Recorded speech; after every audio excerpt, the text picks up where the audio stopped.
साथ, अपने देश के साथ कभी गद्दारी नहीं करूंगी।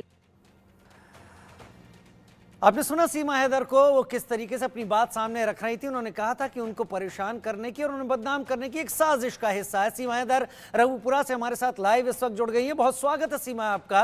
आशीष दीक्षित हमारे सहयोगी न्यूज रूम से मेरे साथ लाइव हैं और एपी सिंह साहब, सीमा हैदर के वकील, वो भी मेरे साथ लाइव इस वक्त जुड़ गए हैं। सबसे पहले सीमा आपसे ही सवाल यहाँ पर कर लेता हूँ, और आशीष, क्योंकि आप सचिन आपके इस पूरे मामले को लगातार कवर करते रहे हैं, तो सचिन आशीष से भी उम्मीद करूंगा कि वो भी बीच में सवाल पूछ सकते हैं। लेकिन सीमा, इस तरीके की कई चीजें लगातार एक के बाद एक, कुछ दिनों की दूरी होती है, उसके बाद कुछ एक नया शगुफा सामने आ जाता है, अब ये नई चीज सामने आ गई है। आपको उम्मीद थी कि ऐसा कुछ होने वाला है आपके साथ, या आपको लग रहा था कि ऐसी चीजें की जाती रहेंगी?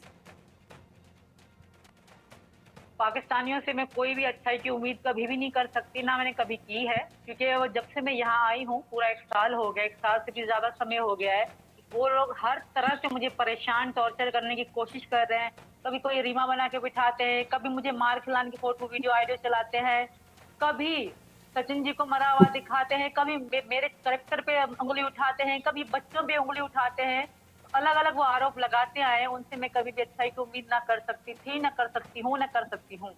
रही बात जो मेरे चाचा के बारे में बताया जा रहा है, तो वो जो भी सारी मेरी जिंदगी की हकीकत थी, ए टू जेड सब कुछ, मेरा चाचा, मौसी, मामी, जो भी मेरे रिश्ते थे पाकिस्तान में, सब की पूरा बायोडाटा मैंने जांच में बताया और दिया था। ठीक है, ये लोग जो कुछ भी अभी करने की कोशिश कर रहे हैं, जो रिकॉर्डिंग में बोल रहा है, वो हैदर का रिश्तेदार, ठीक है, जफर बुख्तिया कोई भी नाम है उसका, वो हैदर का रिश्तेदार, एक हैदर बोल रहा और मोमी मलिक बोल रहा और हैदर का रिश्तेदार बोल रहा, कोई और हो।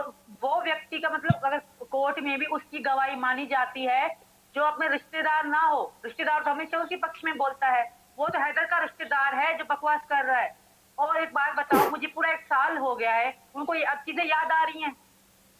अब चीज मोमी मलिक को भी 6 महीने हो गए हैं आए हुए, तो उनको अब चीजें याद आई, क्योंकि मेरे मोमी मलिक के चिट्ठे दिखा दिए, मेरे मोमी मलिक की पूरी हिस्ट्री जो भी हमने निकलवाई, और वो सारी मैंने अपने चैनल पे हर दिन चलाती रही। तो वो मुझे धमकियां देता रहा लाइव बैठ के कि अगर कल वीडियो बनाएगी तो इसके साथ अच्छा नहीं करूंगा, परसों वीडियो बनाएंगे तो इसके साथ अच्छा नहीं करूंगा, और मैं वीडियो बनाती रही, क्योंकि मैं डरती नहीं, जीत सच्चाई की होती है, जो सच है मैं वो बोलती हूँ हमेशा। तो उसने मुझे गाली गलौज करी, मेरे भाई एपी सिंह को गाली गलौज करी, मीना जी को, बच्चों को गाली गलौज करी। उसके बाद रेगुलर ये लाइव बैठ के किसी न किसी पाकिस्तान से बात करता है, और ये लिख कर, स्क्रिप्ट बनाकर ये लोगों ने ये रिकॉर्डिंग करी है। इसमें कोई सच्चाई नहीं है सीमा। इससे पहले तो हद तो ये भी हो गई थी कि आपका एक ऐसा वीडियो भी वायरल कर दिया गया जिसमें आप रोते हुए दिखाई पड़ रही थी और आप कह रही थी आपके साथ जुल्म और ज्यादती हुई है। ये भी हो चुका है। देखिए, हद हो गई, हद। कहीं मेरा अबॉर्शन करवा देते हैं, कहीं मुझे मरा हुआ साबित कर देते हैं, कहीं मुझे मार खाते हुए दिखा देते हैं। ये कौन सी हद होती है? मैं तो हार गई इन चीजों से। क्या होता है यार? मेरी गलती क्या है? मेरी गलती तो बता दो। रेगुलर मैंने अपनी जिंदगी का फैसला लिया है ना। मैं सनातन धर्म में क्या आई, सारे पाकिस्तान को आग लग गई, सारे पाकिस्तान सब कोई ना कोई साजिश करने की कोशिश कर रहे हैं। एपी सिंह साहब, ठीक है, एपी सिंह साहब मेरे साथ जुड़े हुए हैं लगातार।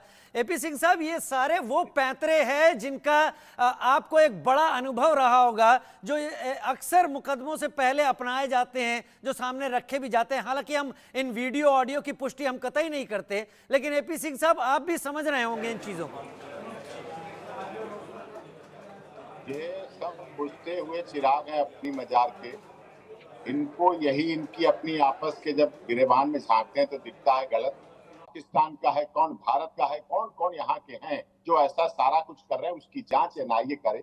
सीमा तो भारत में है, सीमा की एटीएस जांच कर रही है, उत्तर प्रदेश पुलिस जांच कर रही है, मैं कहता हूँ गृह मंत्रालय करे, मैं कह रहा हूँ और एनआईए जांच करे और अच्छी तरह से एफआईआर दर्ज करके जांच करे। सीमा का, बच्चों का, सचिन का पॉलीग्राफी टेस्ट कराया जाए, लाई डिटेक्टर टेस्ट कराया जाए, ब्रेन मैपिंग टेस्ट कराया जाए, सारी जांच की जाए। और वो जांच honourable high court, honourable supreme court के रिटायर्ड 1 नहीं 2 नहीं 5 जस्टिस की कमेटी बना के उनके सामने वो निगरानी में जांच की जाए। दूध का दूध, पानी का पानी हो। सीमा निर्दोष है तो उसे अपनाना पड़ेगा, क्योंकि बुद्ध की धरती है, युद्ध समाप्त की धरती है और बुद्धम शरणम गच्छामि की धरती है। सर्वे भवन्तु सुखिनः सर्वे सन्तु निरामया की धरती है। वर्तमान में देश के प्रधानमंत्री सबका साथ, सबका विकास, सबका विश्वास और सबके साथ न्याय का नारा देते हैं। सीमा के और सीमा के बच्चों ने भारत में आस्था जताई है, सनातन धर्म में आस्था जताई है, रामायण गीता महाभारत में आस्था जताई है, अयोध्या काशी मथुरा वृंदावन में आस्था जताई है, राधे और कृष्ण में आस्था जताई है, भारत माता की जय में आस्था जताई है, गाय गंगा गीता गायत्री में आस्था जताई है, सूर्य भगवान और चंद्र भगवान में आस्था जताई है। मेरी आवाज आ रही है आपको? तो उसके साथ सीमा जी, अपमान नहीं होना चाहिए। आशीष पूछिए, आपकी आवाज जा रही है। देखिए सीमा जी, ये सनातन, ये धर्म, एपी सर, ये सब चीजें अलग है। बहुत सारी स्टोरी मैंने आपसे रिलेटेड की है, लेकिन लोग ये जानना चाहते हैं, मुझसे जानना चाहते हैं कि आपके भाई आसिफ कौन है और आपके चाचा अकबर कौन है। पाकिस्तान आर्मी में अगर आपके चाचा अकबर हैं और वो इस्लामाबाद में पोस्टेड है और आपका भाई अगर आसिफ कराची में पोस्टेड है, तो ये सवाल बनेंगे। और आपको, क्योंकि आप दुश्मन मुल्क से आई हुई हैं, तो आपको इन सवालों का बार बार सामना करना पड़ेगा। तो बार बार जब सामना करना पड़ेगा तो बार बार जवाब देने पड़ेंगे, जब तक ये केस चलता रहेगा। तो आप बताइए, आसिफ से आपका क्या कनेक्शन था, क्या बॉन्डिंग थी, आपके चाचा से क्या बॉन्डिंग थी? वही सवाल हो रहे हैं कि चाचा के पास आप जाती थी और वहां आर्मी कैंप में आप रहती थी, तो इसका जवाब दीजिए आप। चलो, मेरे चाचा इस्लामाबाद में थे, मैं कराची में थी, तो मैं कराची से इस्लामाबाद जाती थी। जिंदगी में मैंने कराची और खैरपुर जेकमाबाद के अलावा मैंने कोई शहर ही नहीं देखा पूरी जिंदगी में, 27 सालों में। इस्लामाबाद, लाहौर, दूसरे इलाकों में कभी गई भी नहीं हूँ, पहली बात। दूसरी बात, 2014 में मुझे अपने घर से निकाल दिया गया हैदर के साथ शादी करा के। उसके बाद अब बड़ी बहन की शादी हुई, नाना की डेथ हुई, नानी की डेथ हुई, कजन की डेथ हुई, कजन मेरी शाहिदा थी, उसकी डेथ हुई, कितने रिश्तेदारों की डेथ हुई, मुझे वापस नहीं बुलाया गया। उनकी लाश पे, उनको मौत पे भी नहीं बुलाया गया। जब मेरे अब्बू की 2022 15 दिसंबर को डेथ हुई, तब मैं जाके एक बार गई थी, वो भी 1 हफ्ते के बाद मैं वापस आ गई। ना उन्होंने कभी मेरे साथ रिश्ता रखा, ना उन्होंने कभी मुझे बेटी माना, ना कभी बहन माना, ना ही किसी ने मुझसे पूछा भी कि सीमा जिंदा हो, मर गई हो, बच्चे कैसे हैं। बेबस होके, मजबूर होके मुझे गांव से निकाला गया, तो मैं इधर आ गई बड़ी उम्मीद, बड़ी आस लेकर। इसमें कि कोई रिश्तेदार पुलिस में होता है, कोई गार्ड होता है, कोई क्या होता है, उससे मेरा कोई लेना देना नहीं है। हम पैदा भी नहीं हुए थे जब मेरे चाचा फौज में थे, उनसे मेरा कोई संपर्क नहीं है, कोई ताल्लुक नहीं, कुछ भी नहीं है। खामखा मुझे जोड़ने की कोशिश की जा रही है। इस तरह तो हैदर का पूरा परिवार पता नहीं कहाँ कहाँ है, जो जफर बुख्ती बोल रहा है उसका परिवार पता नहीं क्या क्या है, ठीक है। और मोमिन मलिक से कोई कुछ नहीं होंगे। मोमिन मलिक वो इंसान है जो दिन रात पाकिस्तानियों के साथ बैठता है, हमें गाली गलौज करता है। तुम सवाल करो, हम जवाब देंगे। मेरी बात समझिए, जब आप पाकिस्तान से यहाँ आई तो आपके चाचा रिटायर हो चुके थे और आपका भाई आर्मी में पोस्टिंग में था, आसिफ। आपका भाई आसिफ है? मेरा भाई, देखो भाई बहन सबके होते हैं, ठीक है, पर मेरी जो कंडीशन थी, मैं अपनी कंडीशन बता रही हूँ आप सबको। मुझे गांव से निकाल दिया गया था 2014 में, जब सचिन तो मेरे ख्वाब ख्याल दिमाग में भी नहीं था। हमारा प्यार मोहब्बत, मुझे पता ही ना था कभी मुझे सचिन से प्यार भी होगा और मैं भारत आऊंगी। ऐसी चीजें कभी जिंदगी मेरी में थी नहीं। हैदर के साथ शादी कराई गई, मैं कई महीने जेकमाबाद में रही, उसके बाद मैं आई वापस कराची में शिफ्ट हुए हम लोग कमाने खाने के लिए। उसके बाद हैदर ने मुझे तलाक दी, मैं अपने बाप के साथ रहने लगी। इन बीच कितने रिश्तेदारों की डेथ हो गई, कितने रिश्तेदारों की शादी हो गई, पर मैं कभी गाँव नहीं गई। किसी रिश्तेदार ने मुझसे कभी पूछा तक नहीं कि बेटी कैसी हो, सिर्फ मेरे अब्बू के अलावा। लेकिन कई सारे लोग ये आरोप लगा रहे हैं, एक एफिडेविट भी सामने आया जिसमें लिखा हुआ है कि आपने गुलाम ने भागकर शादी की थी। लोग ऐसा पूछ रहे हैं, सोशल मीडिया पे ऐसा लोग कमेंट कर रहे हैं। तब मेरी एज इतनी नहीं थी कि मैं एफिडेविट बनवा लूं या कुछ कर लूं, ऐसा कुछ भी नहीं है। वो अपनी तरफ से, वो पाकिस्तान है, 5000 निकाल के दोगे ना उनको, वो कुछ भी बना लेंगे। पाकिस्तान के लोग वो भूखे हैं, भूख में मर रहे हैं, उनको आप 10,000 5,000 दोगे ना, वो आपको कहेंगे आशीष की ये डेथ के वो है, डेथ सर्टिफिकेट भी निकाल के देंगे आपको।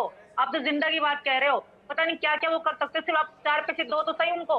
वो पाकिस्तान है, वो वहां पे सिर्फ रिश्वती लोग रहते हैं। मैं बताऊं, जब मैं यहाँ आ रही थी तो कितने पैसे मुझसे छीन लिए गए थे। वो ये नहीं सोचते, वहां पे सिर्फ पैसा पैसा पैसा ही दीन है, पैसा ही धर्म है। बस दुनिया को दिखाते हैं कि हाँ हम सच्चे मुसलमान, सच्चे इंसान हैं। किसी ने फोन किया जब कुछ आप भी यहाँ निकाल आए, उसके सकते बाद हैं। किसी से आपकी बहन रीमा से बात हुई, आशिफ से बात हुई, चाचा से बिल्कुल। बात हुई, आस पड़ोस के लोगों से बात हुई? कभी भी नहीं क्योंकि हुई, लोग जानना कभी चाहते भी नहीं हैं, हुई। लोग कह रहे हैं जो कि भी आपके हमने ऑडियो नंबर कई यहाँ सारे वायरल हो रहे हैं, तो आप पाकिस्तान में बात करती हैं, क्या बात करती हैं अभी भी? कभी भी बात आशीष भैया मेरे पाकिस्तान में ना हुई है, ना होगी, और कभी भविष्य में, ना कभी पहले हुई थी। कभी जब मैंने पाकिस्तान छोड़ा, मैंने वो सारे रिश्ते वहीं छोड़ दिए थे। पाकिस्तान में वो सारे रिश्ते मेरे टूट चुके थे। कभी भी मैंने नहीं चाहा, ना मैंने कभी इच्छा जाहिर करी उन लोगों से बात करने की, क्योंकि मुझे उनका नेचर पता है, उनकी सोच पता है। उन्होंने मुझे दुखी करके घर से निकाला था। जब मैं अकेली तड़प रही थी, मुझसे किसी ने वहां नहीं पूछा था कि बेटी कैसी है। उनको मैं याद करूंगी जिन्होंने मुझे धुतकारा, जिन्होंने मेरे 4 बच्चों का नहीं सोचा। आज जब मैं हिंदुस्तान में हूँ और हिंदू बन गई हूँ, कैसे उनको मिर्ची लग रही है, कैसे तरह की चाल चल रहे हैं। मैं हर जांच के लिए तैयार हूँ। आप जो भी दुनिया में पता नहीं कितने नाम है जांचों के, मुझे नहीं आ रहे हैं, बस जो भी जांचें हैं, जो भी, मैं उसको कराने के लिए तैयार हूँ। अंत में फिर भी अगर डाउट है यहाँ की सरकार को, तो मुझे जेल में डाल दे, मैं उससे भी खुश हूँ। पर मैं पाकिस्तान कभी नहीं जाऊंगी और इनके झूठे आरोपों में कभी नहीं आने वाली। मैं यही चाहूंगी हरियाणा पुलिस से, हरियाणा के जो मुख्यमंत्री हैं उनसे यही कहूंगी कि आप मोमिन मलिक की जांच करें। मोमिन मलिक एक गुंडा है, दहशतगर्द है, क्योंकि वो दिन रात खुद पाकिस्तानियों से बात करता है। कौन सा वकील किसी की बेटियों को गाली देगा? कौन सा वकील किसी औरत को गाली देगा? कौन सा वकील एक वकील को गाली देगा? कौन सा वकील एक हिंदुस्तानी को गाली देगा? बताओ आप। यूट्यूब में वकालत उसने खोल रखी है, यूट्यूब पे उसने अदालत खोल रखी है। कोई जाओ देखो उसका यूट्यूब, कैसे सरेआम धमकियां और गालियां गलौज कर रहा है। देख लीजिए जाके उनका यूट्यूब। ऐसे वकील होते हैं, हमारे भाई भी तो वकील है। एपी सर से एक सवाल मेरा है कि क्लीन चिट वाली बात हमेशा होती है एपी सर, कि क्लीन चिट मिलेगी, क्लीन चिट, कोई क्लीन चिट नहीं, कोई पर्ची नहीं, कोई केस कहाँ चल रहा है, क्या केस में प्रोसेस है? आप समझाइए, बताइए लोगों को कि सीमा हैदर वाले मामले में या सीमा सचिन मीना वाले मामले में आखिर कानून क्या रुख अख्तियार किए हुए है? क्या क्लीन चिट मिलेगा? क्या आगे का प्रोसीजर होगा कि ऐसे ही फंसा रहेगा? कि चुनाव का वेट कर रहे हैं, कि 10 जून का वेट कर रहे हैं, कि जो सूरजपुर कोर्ट ने कहा है कि 10 जून को गुलाम हैदर आएंगे, क्या 4 जून नतीजों के बाद एक्शन होगा और 10 जून को क्या सीमा की वापसी होगी या सीमा को परमानेंट यहीं रख लिया जाएगा? एपी सर आपसे सवाल है और यही सवाल सीमा से। राजीव भाई आप कुछ पूछना चाहते हैं? सीमा यहाँ रह रही है, सीमा यहाँ रह रही है। सीमा पर कोई भी केस, सीमा पर इस यहाँ से गुलाम हैदर के केस कोई यहाँ जुरिडिक्शन पर नहीं चलेंगे। सीपीसी की धारा 83 साफ तौर पे कहती है पाकिस्तान हमारा दुश्मन देश है, एलियंस है, उसकी कोई भी प्रोसीडिंग, वहाँ का कोई भी व्यक्ति प्रोसीडिंग, उसके नाम से प्रोसीडिंग या जुरिडिक्शन के मुद्दे पर जब भी आर्गुमेंट होगी नहीं टिकेगा, नहीं चलेगा। ये भ्रम फैलाया जा रहा है। सीमा की जांच चल रही है, एटीएस जांच चल रही है। देश के मामले में राष्ट्रपति भवन के माध्यम से गृह मंत्रालय ने कागज पाकिस्तान के द्वारा एम्बेसी को वहां भेजे हुए हैं। सारे डॉक्यूमेंट की लिस्ट गई हुई है। सारे डॉक्यूमेंट जांच कर लो, वेरीफाई कर लो, सब कुछ पता कर लो, सब जांच कर लो, हर तरह से जांच कर लो। ये सारा प्रोसेस चल रहा है। गृह मंत्रालय जागरूक है, सजग है। हमें जांच एजेंसियों पर भरोसा है, लेकिन आशीष जी आप वरिष्ठ पत्रकार हैं, इंडिया न्यूज बड़ा चैनल है।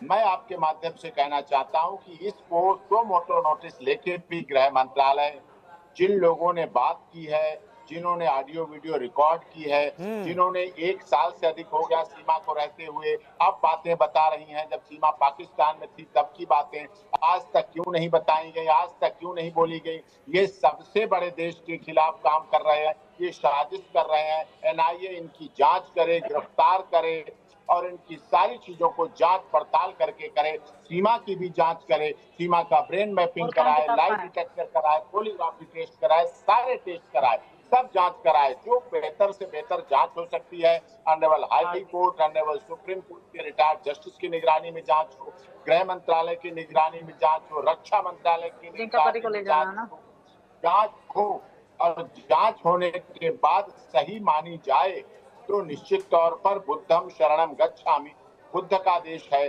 सर्वे भवन्तु सुखिनः सर्वे सन्तु निरामया का देश है, सबका साथ, सबका विकास, सबका विश्वास, सबके न्याय वाला देश है। तो उसके साथ one earth, one family, one future के साथ उसके साथ भी सद्भावना पूर्वक विचार होना चाहिए।